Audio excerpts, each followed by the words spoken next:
La vida como sufrimiento. La voluntad es incomparable a un monstruoso insaciable que solo desea la vida. Todas las criaturas que son expresiones de la voluntad anhelan vivir y luchan entre sí por sus parceres de poder.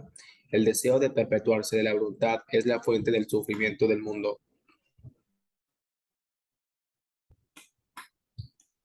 En el capítulo primero dejamos a Schopenhauer en Berlín abatido porque nadie hacía caso de sus filosofías.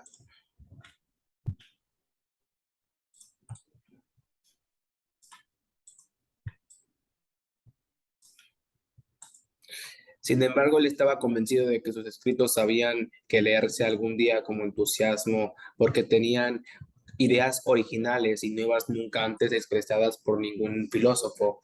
En 1830, harto de que en Berlín no le hicieran caso y asustado por la epidemia de cólera ese año se declaró en la ciudad, decidió abandonar para siempre tuvo un sueño que interpretó como pronomitorio, vio a su padre con una lámpara encendida que le esperaba en el reino de los muertos. La conclusión que extrajo es que si no abandonaba Berlín, moriría a causa de cólera. Hegel, por cierto, murió como consecuencia de la epidemia, al igual que la mujer de Fichte. Después de visitar algunas ciudades buscando acomodo, Schopenhauer se estableció en Frankfurt del Main, donde pasó el resto de sus días resignado a vivir en soledad. Allí continuó con su vida de eremita. Poco antes de que muriera Johanna en 1838, madre e hijo mantuvieron un leve contacto epistolar.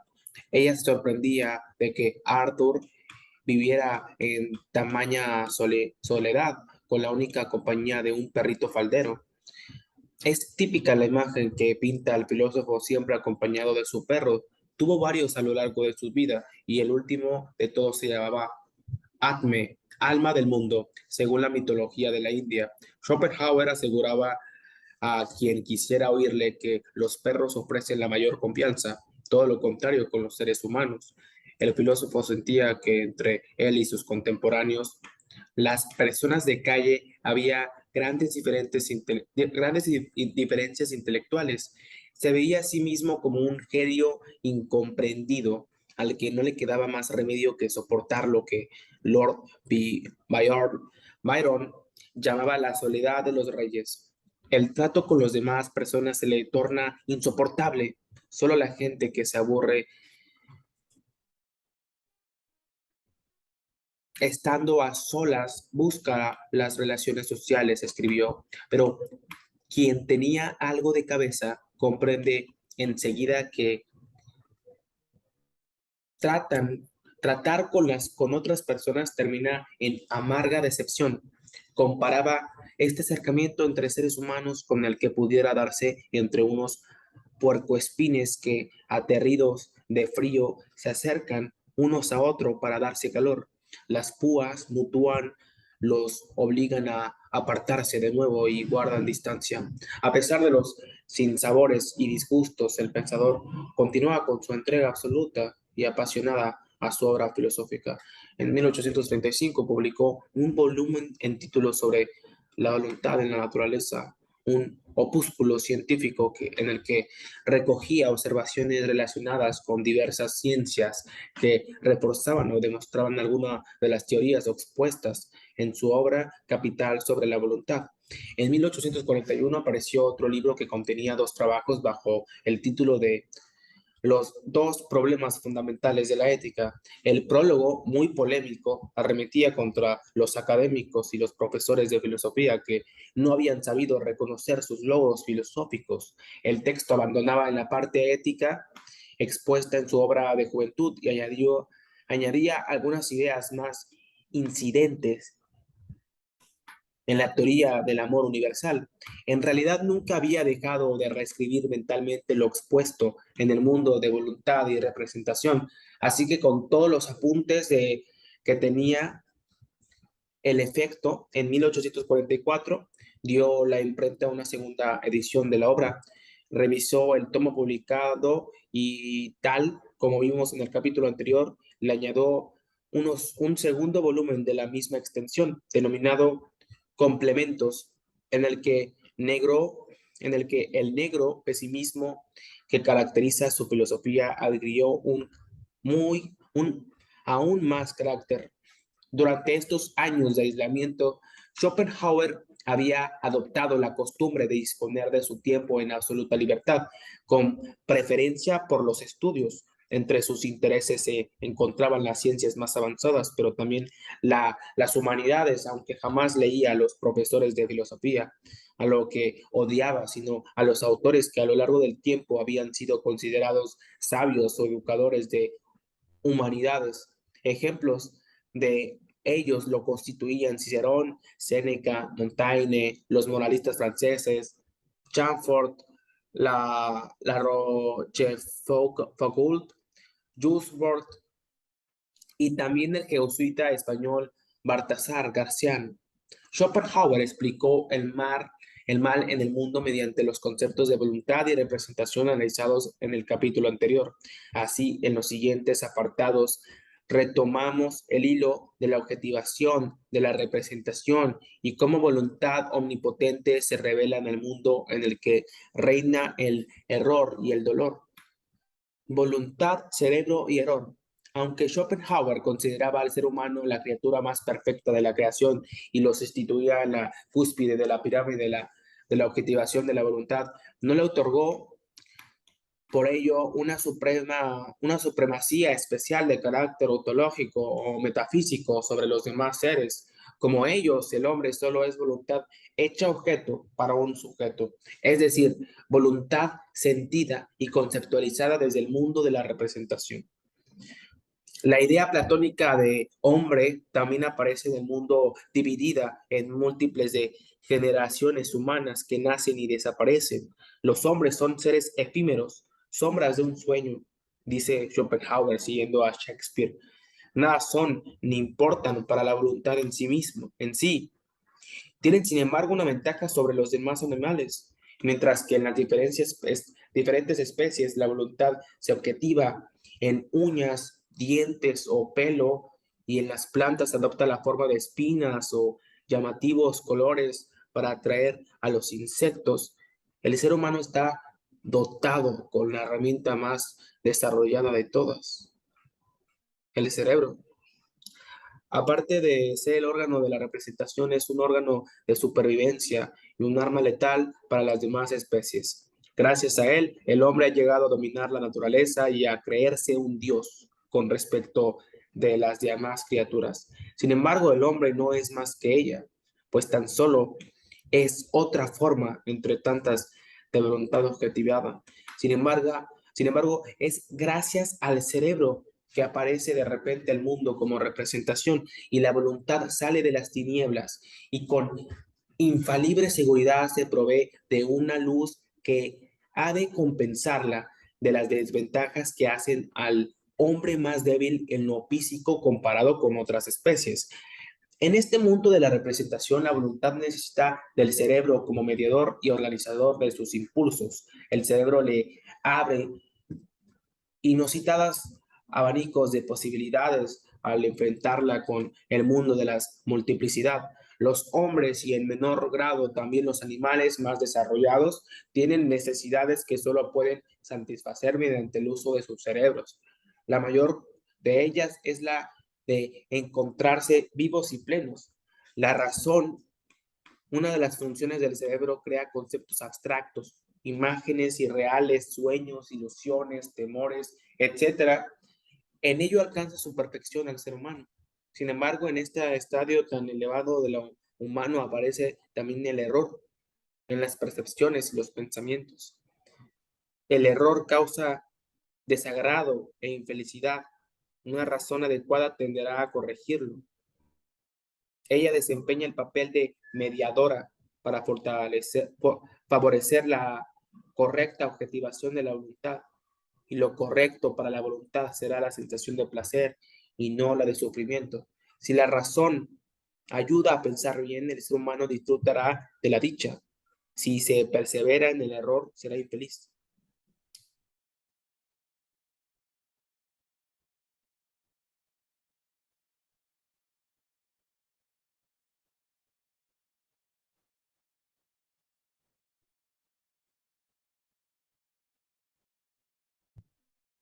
Por tanto, de la correcta objetivación del deseo, de los anhelos, de la voluntad, dependerá el bienestar generalizado de las especies, de la especie humana, afirma Schopenhauer.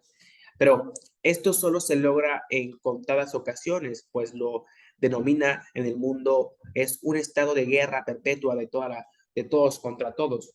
Ese lucha por la vida que poco antes de morir Schopenhauer, Darwin pondría de moda con su obra El origen de las especies.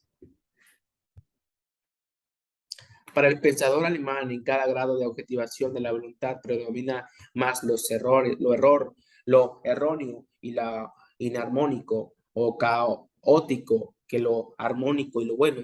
La razón se ve saturada y sobrecargada en su papel de mediadora por la pujanza de la voluntad que lo domina, ocasionando que los seres no encuentren armonía ni paz, sino discordia y conflicto constante. En suma, el conocimiento con todo lo que representa implica tendría que ser el medio idóneo para conseguir la estabilidad de la voluntad, darle luz y domar sus deseos, y en último término, proporcionarle estados de placer y tranquilidad. Pero esto sucede a medida, pues el fin supremo de la voluntad es mantenerse viva y perpetuarse.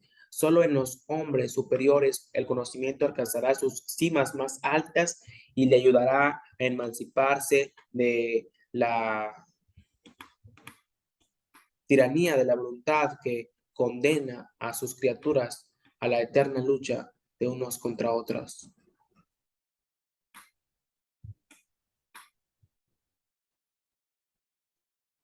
La voluntad de sus criaturas. En las penas del joven Werther, la conocida novela de Goethe, publicada en 1774, figura un largo pasaje en el que el protagonista, al contemplar la naturaleza, reflexiona sobre la incesante lucha que disputan los seres vivos entre sí. Aunque observa que, aparte de las catástrofes naturales que de cuando en cuando asolan la Tierra, existe otro tipo de catástrofe más íntimas y silenciosas que acontecen en cualquier lugar en el que se desarrolla la vida. Piensa en el submundo de insectos que se oculta en una inocente pradera cubierta de verdor y salpicada de flores. Esta reflexión guarderiana concluyen constantemente que la naturaleza es un monstruo que eternamente devora, que eternamente tritura y rumía. Algo parecido defendió Schopenhauer con su complejo sistema metafísico. Fiel admirador de Goethe, el gran pesimista debió de reparar en el mencionado pasaje de la novela, pues refleja la idea de la naturaleza como un pedo, pedominum, un inmenso ser demoníaco que guarda afinidad con la visión de una gigantesca y monstruosa voluntad expresada en el mundo que lo domina todo y termina devorándose a sí mismo. Tal y como expresó en su obra, la voluntad es, como ya se vio en el capítulo segundo, un impulso ciego sin conocimiento que no sabe lo que quiere, sino que solo quiere. Como cosa en sí, la voluntad es distinta del fenómeno. Es la otra cara de los fenómenos y no posee ninguna de las características de los fenómenos. No le afectan la multiplicidad, consecuencia del principio de individualización, individu- individuación, consecuencia del principio de individuación. Mm, Como cosas en sí, la voluntad es distinto del fenómeno, es la otra cara de los fenómenos y no posee ninguna de las características de los fenómenos. No le afecta la multiplicidad, consecuencia del principio de individuación. Tampoco el espacio y el tiempo. No es espacial, no es espacial ni temporal. No está en un lugar ni tampoco cesa ni se corrompe solo en tanto que la voluntad es expresión. Una vez que la maquinaria del cerebro la prepara, aparece como mundo, Cuando la voluntad aparece como fenómeno es cuando el ser humano reconoce que es lo que quiere la voluntad que se manifiesta en él. Y Schopenhauer lo expresó con claridad. La voluntad quiere la vida. Como todos los seres vivos participan de la voluntad, también ellos están imbuidos de esa energía que los impulsa a querer la vida. Una vez que la voluntad se ha convertido en el objeto para un sujeto del conocimiento, se muestra en todas partes a la luz del conocimiento como impulso de vida. Schopenhauer veía las pruebas más palpables de este querer la vida por parte de la voluntad en la naturaleza. La voluntad se nota en el crecimiento de las plantas, por ejemplo, y ella es la que, igual que los hilos invisibles que sujetan a la marioneta en un teatro de títeres, mantiene a los hombres con vida. Todo lo que vive desea seguir viviendo. Todo es impulso de vida, todo es voluntad. Ella es la criatura en la que se expresa múltiples. Ahora bien, al estar más allá de la representación, la voluntad está exenta de dolor.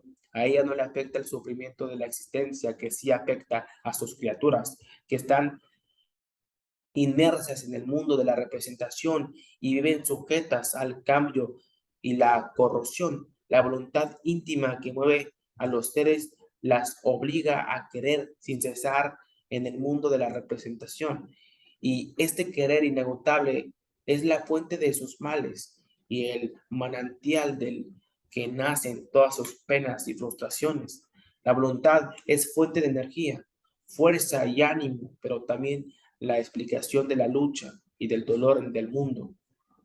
Ella obliga a sus criaturas a temer a la muerte y es la misma que la hace huir de los peligros que pueden contarles, costarles la vida. A la vez es la energía que las impulsa a convertirse unas a otras. La lucha feroz de todo contra todos. Como la voluntad se expresa en el mundo y ella es solo deseo, apenas aplacada por el conocimiento, la discordia y la lucha perpetua son las constantes de la realidad fenoménica en las que el deseo de unos seres lucha contra el de otros. El querer ciego de la voluntad se manifiesta en las criaturas del mundo y este querer ciego dirigido por los instintos y el cerebro, les da impulso a cada una de ellas para ser y perseverar en un ser. Esta perseverancia encuentra su oposición en el deseo de vivir y perpetuarse de otras criaturas, de manera que al querer todas los mismos surge el conflicto, y aunque todas ellas en su fuero interno, su voluntad, en el mundo de las representaciones aparece como diversas, de ahí que los más espeluznantes sea que la lucha de todos contra todos es, en el fondo, una lucha única de la voluntad consigo misma. La voluntad es ese monstruo devorador omnipotente que jamás cesa de masticar y triturar. Si la voluntad no se objetivara, entonces no se individualizara, sería solo una, y ese combate consigo misma tendría lugar.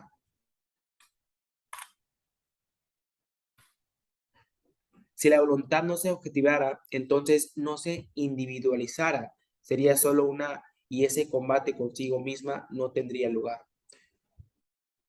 Schopenhauer pensó este eterno conflicto de la voluntad consigo misma en el siglo XIX, cuando la lucha se manifestaba en todas partes, en las ciencias, en la política, en las guerras coloniales y hasta en la dictadura de los contrarios teorizada por Hegel. Sin embargo, su pensamiento navega en una corriente muy antigua. Ya Empédocles, en los albores de la filosofía, se sentenció que si la realidad, la representación para Schopenhauer no consistiera en un combate perpetuo de unas criaturas contra otros, todo sería uno y lo mismo.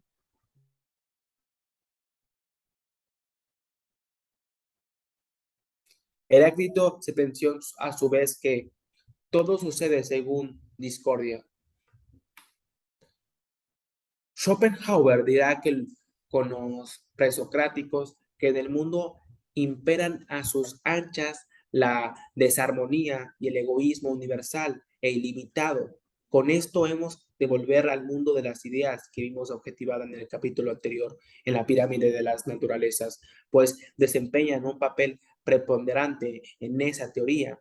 En el mundo de las ideas eternas también hay una discordia y enfrentamientos. Schopenhauer sostuvo que las ideas pugnan unas contra otras o en su afán de objetivarse. Esto es, las ideas platónicas eternas pugnan entre sí por llegar a objetivarse en su máximo grado de perfección. De ahí que la lucha perpetua de los seres y las fuerzas entrenadas entre sí en el mundo sean asimismo copia de esta lucha ideal de ideas. Schopenhauer lo describió diciendo que ya en las formas más bajas de objetivación de la voluntad, en las fuerzas elementales, se entabla un combate de estas ideas. Es pos de la materia, es pos de la materia. Esta lucha se desencadena por el afán de conseguir el mayor grado de objetivación y perfección posible. Igualmente, las fuerzas físicas y los cambios químicos acontecen a causa de la resistencia o flexibilidad de unos con respecto de otros. En los organismos más desarrollados, conjuntos de células y agregados fisiológicos, impera la misma lucha entablada por la objetivación en los distintos grados de perfección. En estos grados es fácil advertir diferentes expresiones de la lucha de ideas por la perfección. Unas ideas ejercen su poder sobre las otras en tanto que las asimila.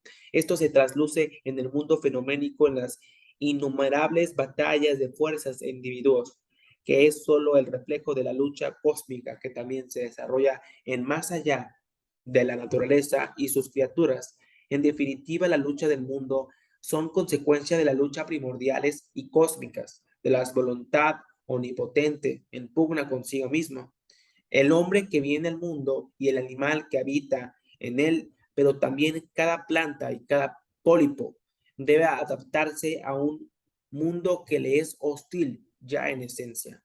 De ahí que cada ser vivo tenga que desarrollar nuevas defensas que le permitan sobrevivir a pesar de la contrariedad de su entorno. Conforme crece, irá perfeccionando en su lucha y si no alcanza la máxima perfección en su defensa y ataque, se verá condenado a la muerte irremediable. Tal es la lección que, según el gran pesimismo, nos enseña la naturaleza la lucha de todos contra todos. Los seres que mejor se adaptan a esa situación de guerra encarnarán en mayor grado de la idea platónica en su especie.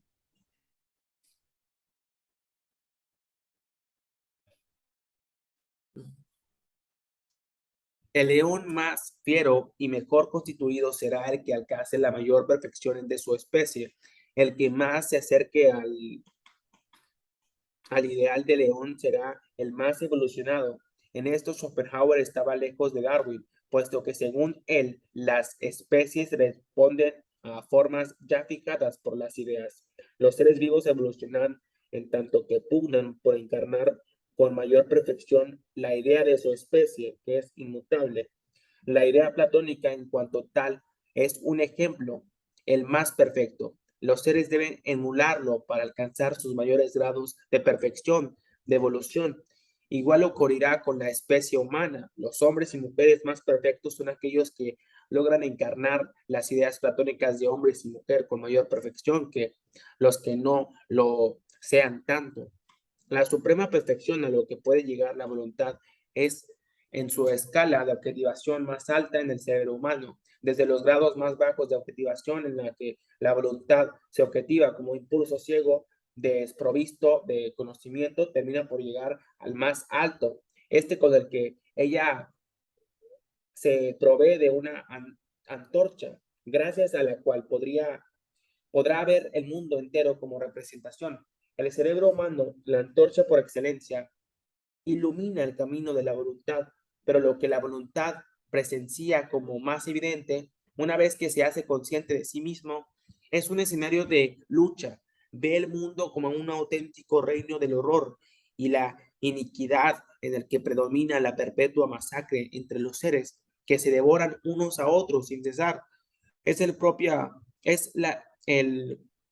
propio devorarse a sí misma que de la voluntad, y esto es lo que queda claro cuando accede al conocimiento.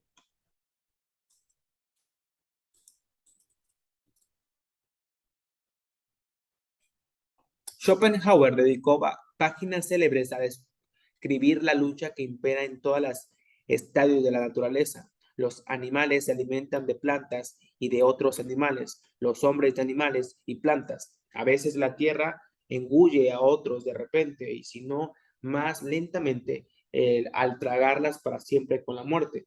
Lo peor de todo, y resumirá el filósofo, es que tanto tráfago, tanto violencia y tanta ansia carecen de, carecen de sentido, son inútiles, pues no tienen un fin sino acaso a la consecución de un momentáneo bienestar, un goce fugaz y un acondicionado por la carencia, un enorme y largo sufrimiento, una lucha constante y absoluta de todos contra todos, en la que unos y otros son cazadores y piezas de caza, tumulto, carencia, miseria y miedo, gritos y aullidos, y esto continuará in secula seculorum, o hasta que se rompa otra vez la corteza del planeta, escribió Schopenhauer. En una nota de los complementos, el filósofo narra una historia que pretende ilustrar la crueldad natural. Una ardilla es hipnotizada por la mortal mirada de una serpiente, que la devorará junto con sus crías. Indignado, el filósofo sentencia: esta historia es importante no solo en el aspecto mágico, el hipnotismo, sino también como argumento a favor el, del pesimismo. Que un animal sea atacado y devorado por otro es malo, aunque uno puede tranquilizarse sobre ello, pero que una pobre ardilla inocente, sentada junto al nido con sus crías, sea obligada poco a poco, de manera titubeante, luchando consigo misma y negándose a acercarse a las fauces abiertas de la serpiente y a lanzarse a ellas todavía con plena conciencia, es algo indignante, algo que clama al cielo, de tal modo que uno siente cuánta razón tiene Aristóteles cuando dice: la naturaleza es demoníaca, no divina. Qué horrible es esta naturaleza a la que pertenecemos. En tanto que naturaleza demoníaca, el mundo es una gran voluntad que solo quiere esta vida, y la vida es una cadena de horrores. La propia voluntad se desgarra a sí misma a través del desgarro mutuo de sus criaturas. De esto inferirá Schopenhauer que nada cuentan para ella los individuos como tales, sino únicamente la conservación de la especie. Solo la idea platónica permanece por toda la eternidad, mientras que nada importa la muerte y desaparición de sus copias. Tras sus análisis de naturaleza, Schopenhauer se centra en el ser humano, que es merecedor de epíteto, muy poco elogios por parte del filósofo. Considera el hombre el animal de presa para anatomasía, aunque solemos conocerlo a lo mejor de sus facetas, la de animal domesticado y maniatado, y maniatado merced a ello que llamamos civilización. Esta apariencia es engañosa, tal y como la de un inocente sopa como arsénico. El ser humano es el dueño absoluto de la naturaleza, a la que explota sin piedad, considerándola como material de uso, cual fuente inagotable y fábrica industrial de toda clase de elementos, plantas y animales. El depredador humano jamás está en calma.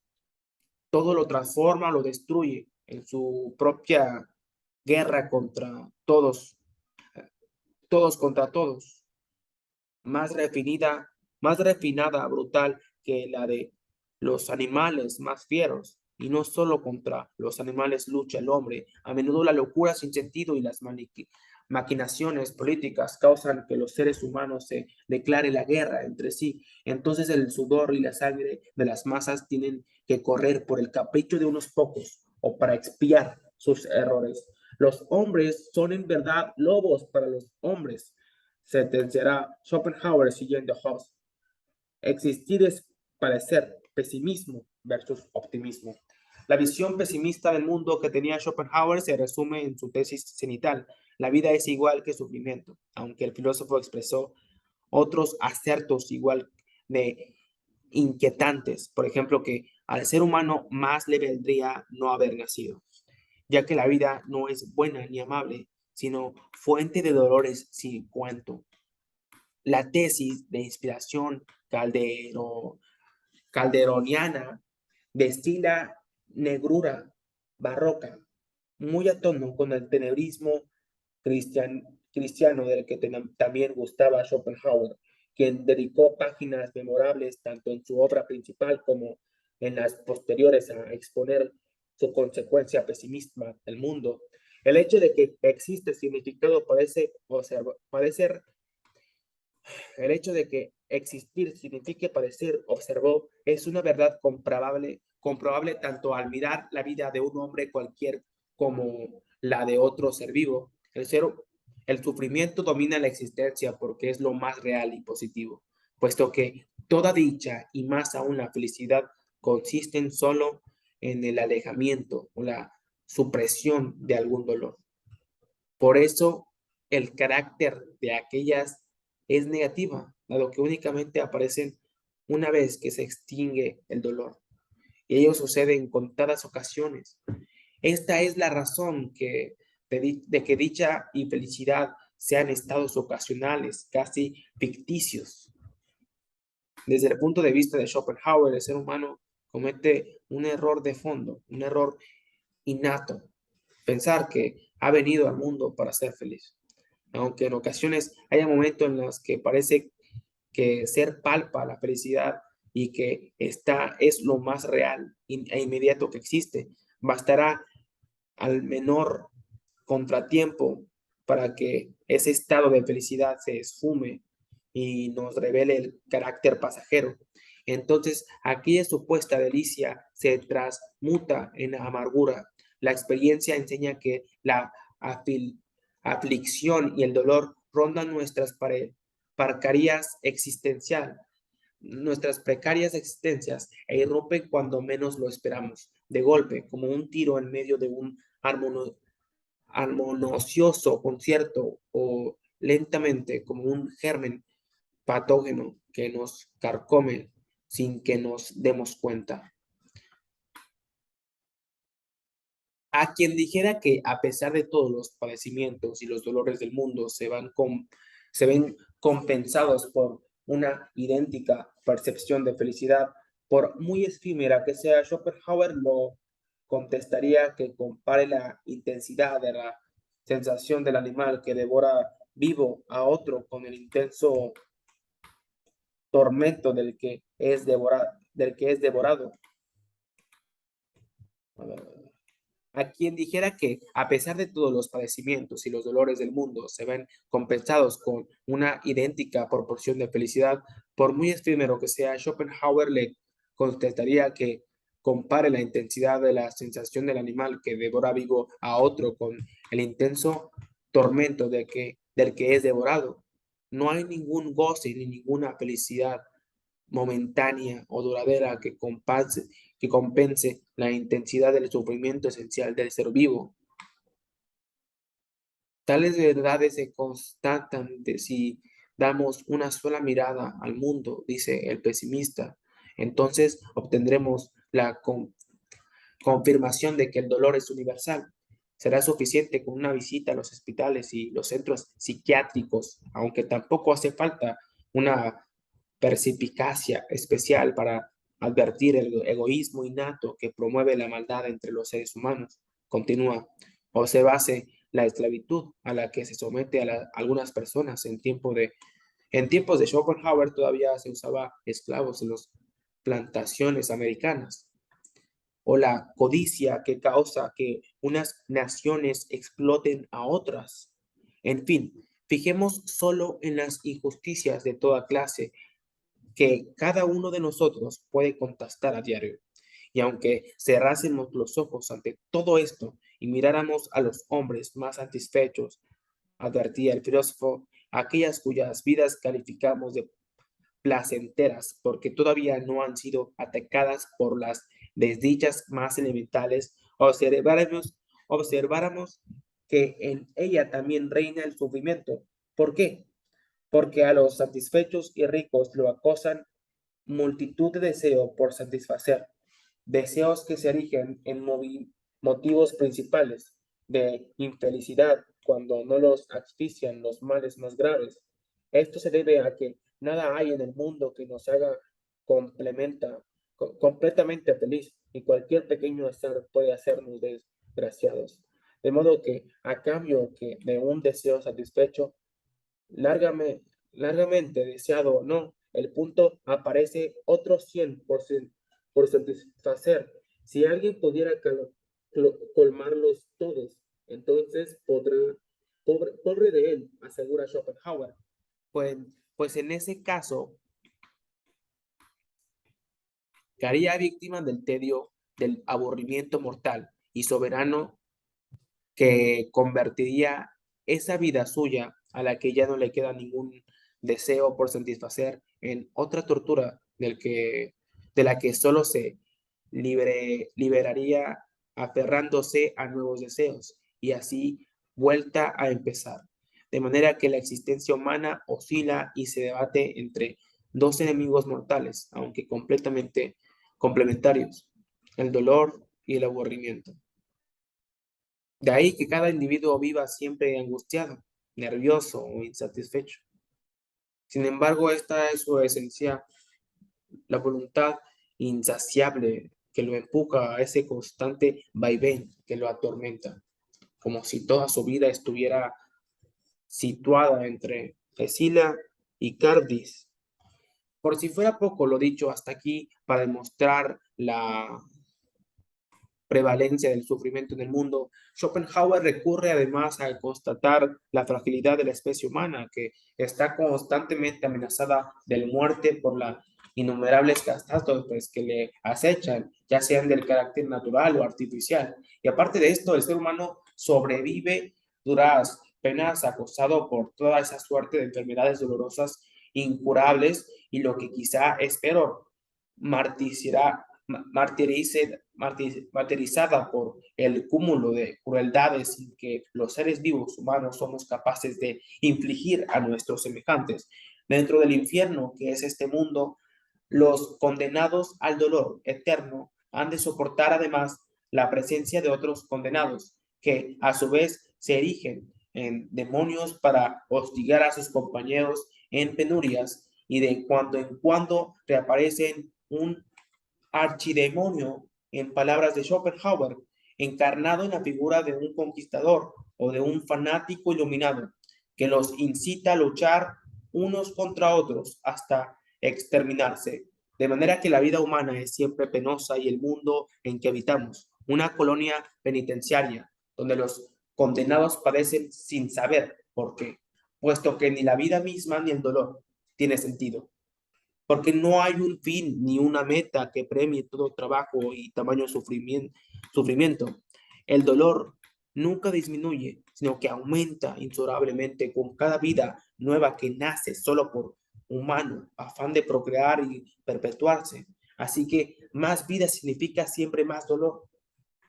Schopenhauer está convencido de un ser perfecto pesimismo. Pues Schopenhauer estaba convencido de que ser un perfecto pesimista, así como de haber demostrado de que la metafísica, que los dolores del mundo provienen del mundo mismo y no de fuera de él, Dios no es responsable porque no existe.